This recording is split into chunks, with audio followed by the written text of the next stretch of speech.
चलिए शुरू करते हैं आज का करंट अफेयर। आज का पहला सवाल है, खनन और खनिज क्षेत्र में आत्मनिर्भर के लिए कौन सा पोर्टल लॉन्च किया गया है? ऑप्शन ए है सरिता, ऑप्शन बी खाद्यान्न, ऑप्शन सी सत्यभामा या ऑप्शन डी रोहिणी। चलिए आपका समय शुरू होता है अब। इसमें आपको 10 सेकंड का समय मिलेगा। यदि ज़्यादा समय चाहिए तो आप वीडियो को रोक लें। चलिए समय समाप्त हुआ। इसका आंसर देख लेते हैं। इसका आंसर हो जाएगा ऑप्शन सी सत्यभामा। चलिए अगले क्वेश्चन की तरफ चलते हैं। अगला क्वेश्चन है, केंद्रीय कोयला और खान मंत्री कौन है? जो ये सत्यभामा पोर्टल लॉन्च किया गया है वो केंद्रीय कोयला और खान मंत्री के द्वारा लॉन्च किया गया है, तो उनका नाम बताना है कि ये कौन है। ऑप्शन ए है रविशंकर प्रसाद, ऑप्शन बी है धर्मेंद्र प्रधान, ऑप्शन सी है राजनाथ सिंह या ऑप्शन डी प्रहलाद जोशी। चलिए आपका समय शुरू होता है अब।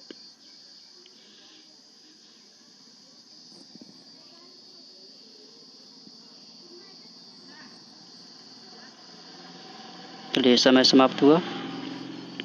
इसका आंसर देख लेते हैं। इसका आंसर हो जाएगा ऑप्शन डी प्रहलाद जोशी।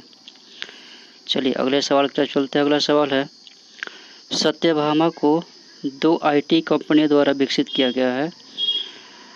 एक माइंस इन्फॉर्मेटिक्स डिवीजन पोर्टल है और दूसरे का नाम बताना है कि दूसरा कौन सा है। ऑप्शन ए है DBT, ऑप्शन बी है NIC, ऑप्शन सी है डिजिटल भारत या ऑप्शन डी आत्मनिर्भर भारत। चलिए आपका समय शुरू होता है अब।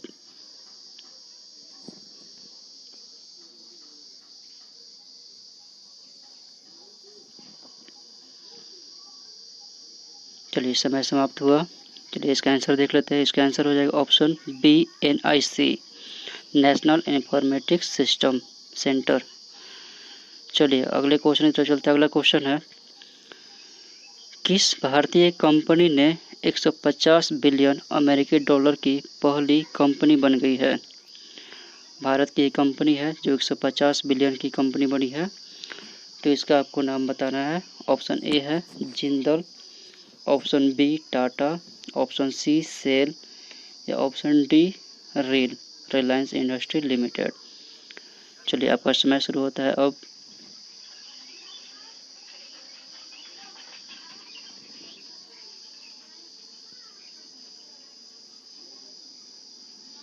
चलिए समय समाप्त हुआ। इसका आंसर देख लेते हैं। इसका आंसर हो जाएगा option D Reliance industry limited. चलिए अगले सवाल की तरफ चलते हैं। अगला सवाल है, किस कंपनी ने रिलायंस में 9.99% हिस्सेदारी खरीदी है?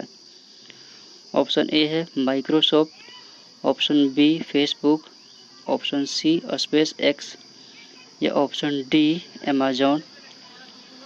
चलिए आपका समय शुरू होता है अब।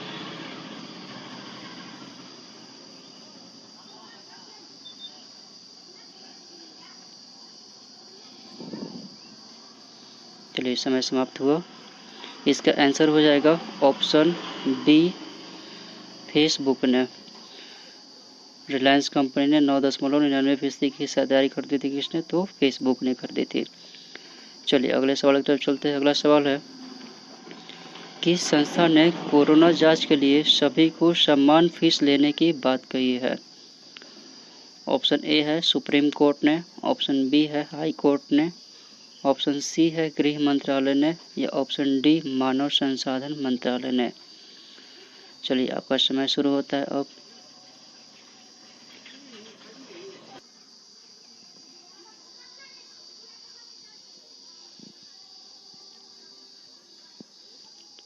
चलिए समय समाप्त हुआ। इसका आंसर देख लेते हैं। इसका आंसर हो जाएगा ऑप्शन ए सुप्रीम कोर्ट ने। चलिए अगले सवाल की तरफ चलते हैं। अगला सवाल है, किस राज्य ने कोरोना जांच की फीस सिर्फ 2400 रुपये रखी है? 2400 में कोरोना की जांच करने का ऐलान किया है यहाँ की सरकार ने। तो ऑप्शन ए है Maharashtra, option B Delhi, option C Uttar Pradesh या ऑप्शन डी गुजरात। चलिए आपका समय शुरू होता है अब।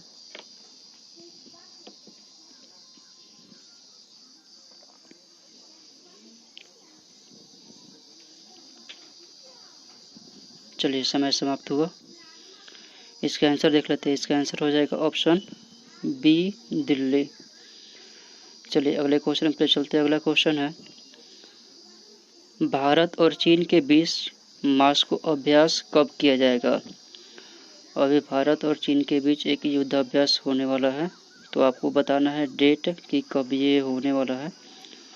ऑप्शन ए है 25 जून को, ऑप्शन बी है 12 जून को, ऑप्शन सी है 18 जून को, या ऑप्शन डी है 24 जून को। चलिए आपका समय शुरू होता है अब।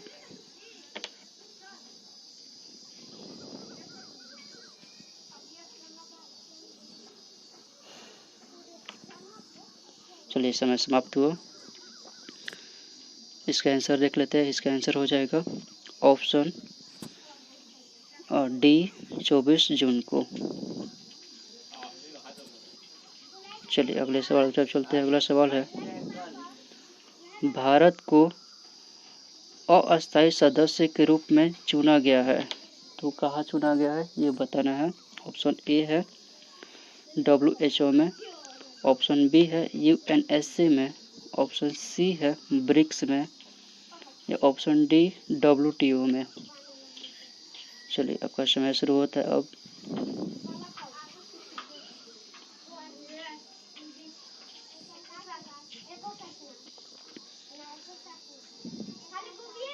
चलिए समय समाप्त हुआ।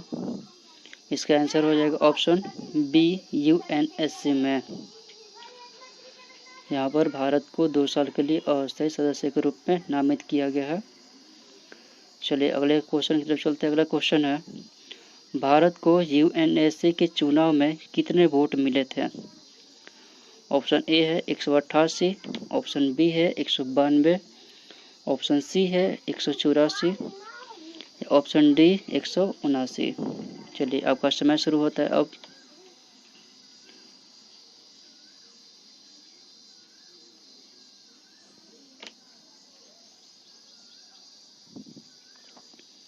चलिए समय समाप्त हुआ।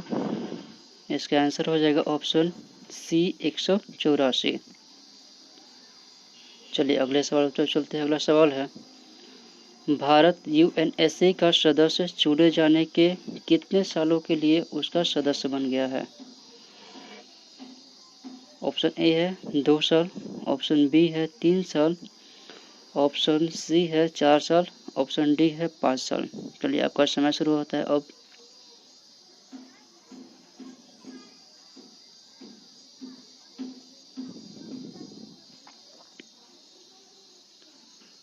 चलिए समय समाप्त हुआ। इसका आंसर हो जाएगा ऑप्शन ए 2 सालों के लिए। भारत UNSC का अस्थायी सदस्य कितने सालों के लिए बना है? तो 2 सालों के लिए। चलिए अगले क्वेश्चन पे चलते हैं। अगला क्वेश्चन है, UNSC में कितने अस्थायी सदस्य हैं? ऑप्शन ए है 8, ऑप्शन बी है 7, ऑप्शन सी है 6, ऑप्शन डी 5। चलिए इसका आपका समय शुरू होता है।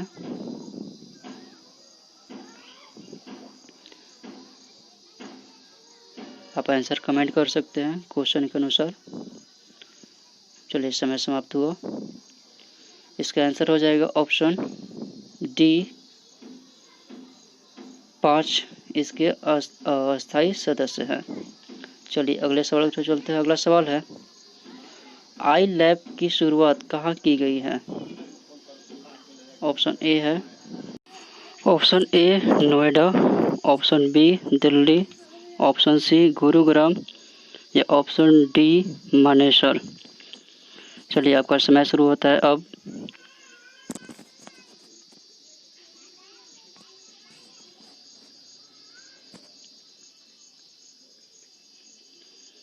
चलिए समय समाप्त हुआ। चलिए इसका आंसर देख लेते हैं। इसका आंसर हो जाएगा ऑप्शन बी दिल्ली। चलिए अगले सवाल की तरफ चलते हैं। अगला सवाल है, आई लैब की शुरुआत कब की गई थी? ऑप्शन ए है 18 जून को, ऑप्शन बी है 15 जून को, ऑप्शन सी है 17 जून को या ऑप्शन डी 16 जून को। चलिए आपका समय शुरू होता है अब।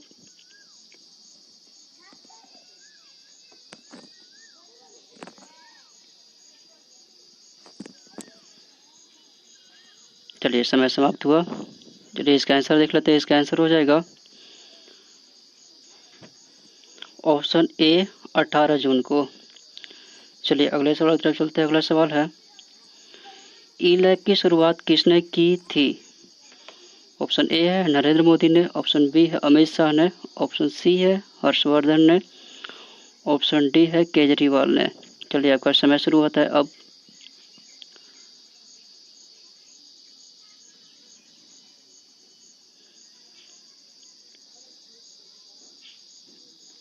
समय समाप्त हुआ।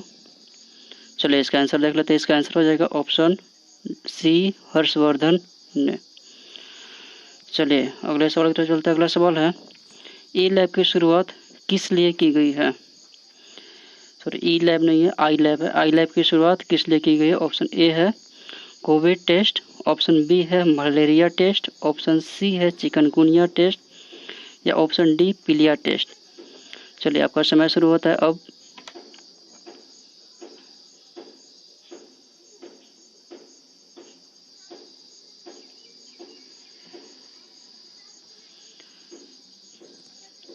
चलिए इसका आंसर देख लेते हैं। इसका आंसर हो जाएगा ऑप्शन ए कोविड टेस्ट। चलिए अगले सवाल की तरफ चलते हैं। अगला सवाल है गरीब कल्याण योजना में कितने योजना को एक किया जाएगा? ऑप्शन ए है 22, ऑप्शन बी है 23, ऑप्शन सी 24 या ऑप्शन डी 25। चलिए आपका समय शुरू होता है अब।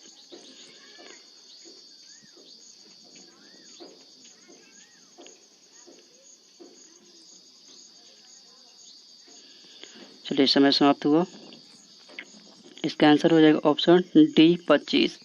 गरीब कल्याण योजना में 25 योजनाओं को एकीकृत किया जाएगा, जिसके लिए 20 तारीख को मीटिंग फिक्स किया गया है। चलिए अगले सवाल की तरफ चलते हैं। अगला सवाल है भारत में रोजगार पैदा करने के लिए कितने रुपए का प्रस्ताव रखा गया है?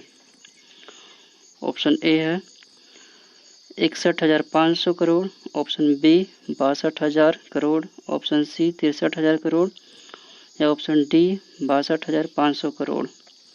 चलिए आपका समय शुरू होता है अब।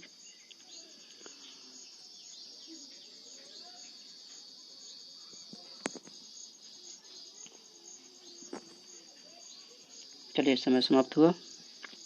क्या आंसर हो जाएगा ऑप्शन ए 61,500 करोड़। चलिए अगले सवाल की तरफ चलते हैं। अगला सवाल है गरीब कल्याण योजना के लिए बैठक कब की जाएगी? ऑप्शन ए है 21 जून को, ऑप्शन बी 20 जून को, ऑप्शन सी 18 जून को या ऑप्शन डी 22 जून को। चलिए आपका समय शुरू होता है अब।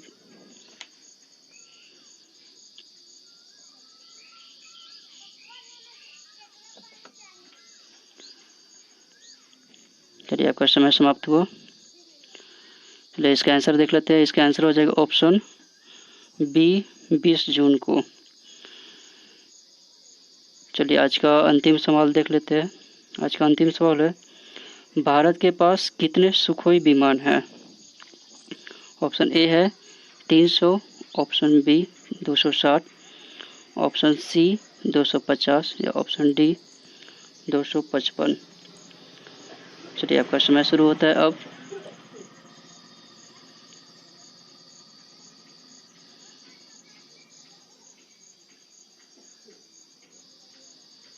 चलिए आपका समय समाप्त हुआ। इसका आंसर हो जाएगा ऑप्शन बी 260। भारत के पास 260 सुखोई विमान है। तो आज का यहाँ पे करंट अफेयर समाप्त होता है। उम्मीद करता हूँ आपको यह वीडियो अच्छा लगा होगा। यदि चैनल पर नया आया है तो चैनल को सब्सक्राइब कर ले, साथ ही बेल आइकन को दबा दे और अपने दोस्तों के साथ शेयर कर दे। Thank you.